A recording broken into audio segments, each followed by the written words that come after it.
explanation. It's very brief. It's something of exactly 10 minutes.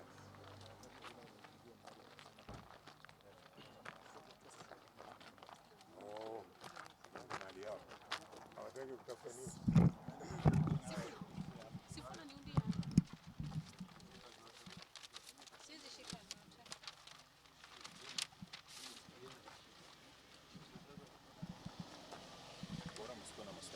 so, my brothers and sisters, Kotari Nyanza.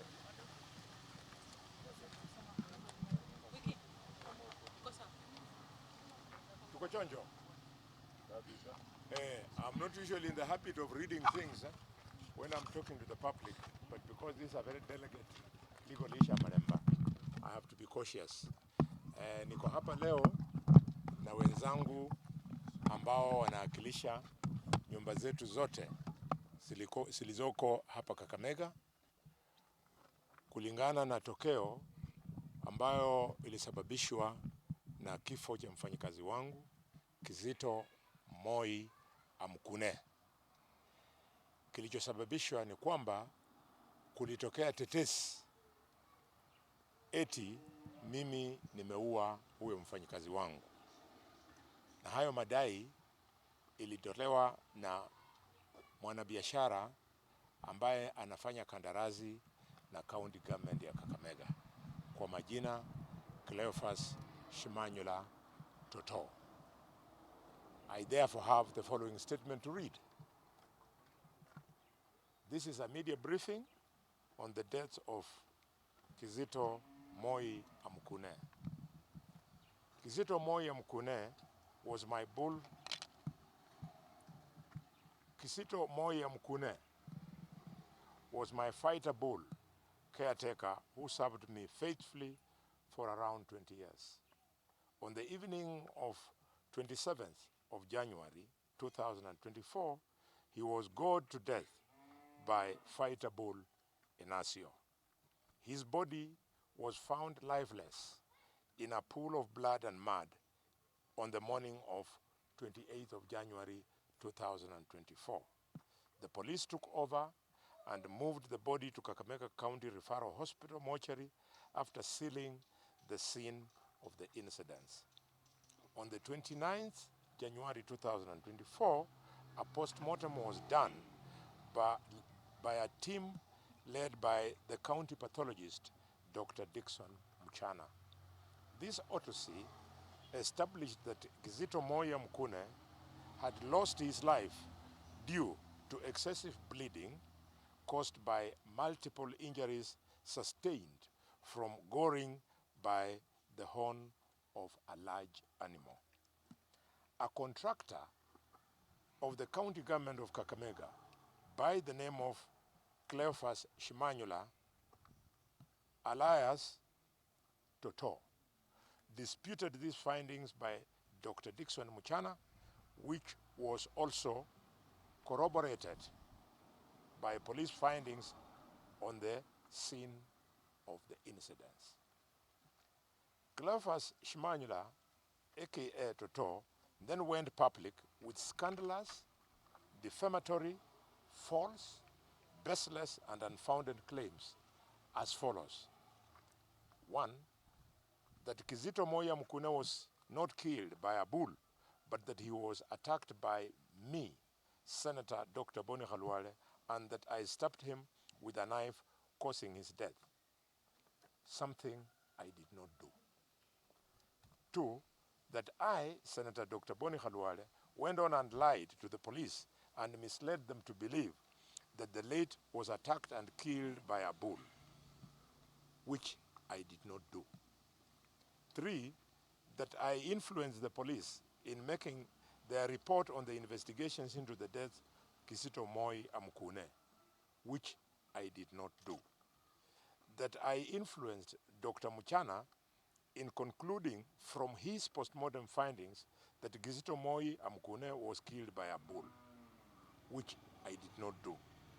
That I had influenced the family of Gideon Moi amkune to support the theory of death of their kin due to an attack by the bull, which I did not do.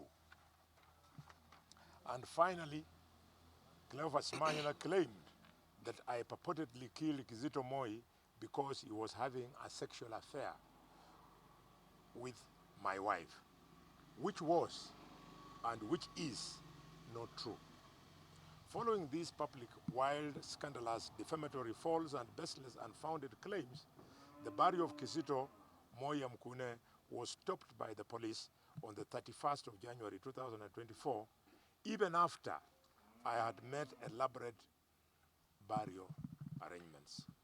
We were taken through more rounds of interrogations by the police on the 1st of February, on the 2nd of February, and it culminated in a repeat autopsy by the government pathologist, Dr. Johansen Oduor, on 3rd of February 2024.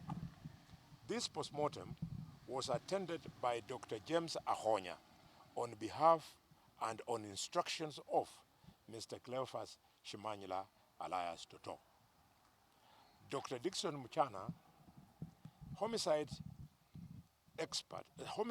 and forensic experts from the national office, together with I, also attended the second postmortem. Dr. Johansen Oduor concurred with the findings of the first autopsy, and Dr. James Ahonya, on behalf of Shimanyula, also made the same findings. The public claims by Mr. Cleophas Shimanyula, aka Toto, gained widespread publicity in the local and national print and electronic media, as it did on social media, where it has been trending to date. These vibes arising from Cleophas Shimanyula's have caused the following grievous personal and corporate injuries. 1, to me, Dr. Boni Khalwale, it has cast aspersions on my integrity, profiled me as a liar and as a murderer. 2, to the police, it has profiled the police in Malinya, in Kakamega County, and in the region as incompetent and corrupt. 3, Dr. Dickson Muchana, these claims have profiled the doctor as incompetent and corrupt. 4, the county referral hospital. These allegations have profiled the county referral hospital as a den not of medical professionals, but of quacks. 5, the office of the Senator of Kakamega, it has been profiled to indicate that it is being served by a murderer. 6, the office of the Senate Majority Whip has been profiled to mean that it is served by a murderer. 7, the voters of Kakamega who voted for me in the general election of 22 have been profiled to mean that they elected a liar and a murderer. 8, all the people of Kakamega, estimated at around 2.6 million, who I represent, have been profiled to mean that their representatives is a liar and a murderer. 9, my wives have been profiled to mean that they are prostitutes. The wives I have are specific, and they are as follows. 1, Adelaide Khalwale, who died 5 years ago. It's my first wife. 2, Josephine Khalwale. I beg your pardon. Wife number 1 is Adelaide Khalwale, who died 5 years ago. She's the mother of my first 3 children, all copyrights of mine, no doubt about their paternity. Josephine Khalwale, my second wife, she's the mother of 3 of my children. 1 who has completed university, the other 2 still at the university. All copyrights, there's been no complaint about their paternity. 3, Gloria Khalwale, who is the mother of children. These 8, some are at the university, others are in lower levels of education. They are all my copyrights. They have never had their paternity in doubt. And finally, Diana Khalwale, mother of 3, all of them in lower levels of education. The 3 children are my copyrights. None of them has been profiled as their paternity being in doubt. Number 10, aggrieved is the family of Khalwale. They are being profiled as a home of a murderer. And 11, the culture of the Abakak Mega who practice bullfighting. I am the patron of that community. I am in our local palace referred to as Iriru, Abakak Mega, an honor that you cannot rise to by claim, that you earn by demonstration over decades how you defend the community and the culture. They have been profiled as having identified a community leader who is a liar and who is a murderer. I wish to report today that I have recorded today a formal complaint with the police at Malinya Police Station and handed over the matter to my lawyers for further action in Nairobi. The further action, for clarity, involves a number of suits. We are proceeding and suing the contractor of Kakamega, Cleophas Shimanyula, aka Malala. Oh, their cousins are here. So, we are suing the contractor of Kakamega, I beg your pardon, Mr. Cleophas Shimanyula Toto. I'm suing. My wives are suing. My children, who are also adults, are suing. The parents of my wives are suing. The police will make up their own minds if they want to sue. I think they are going to.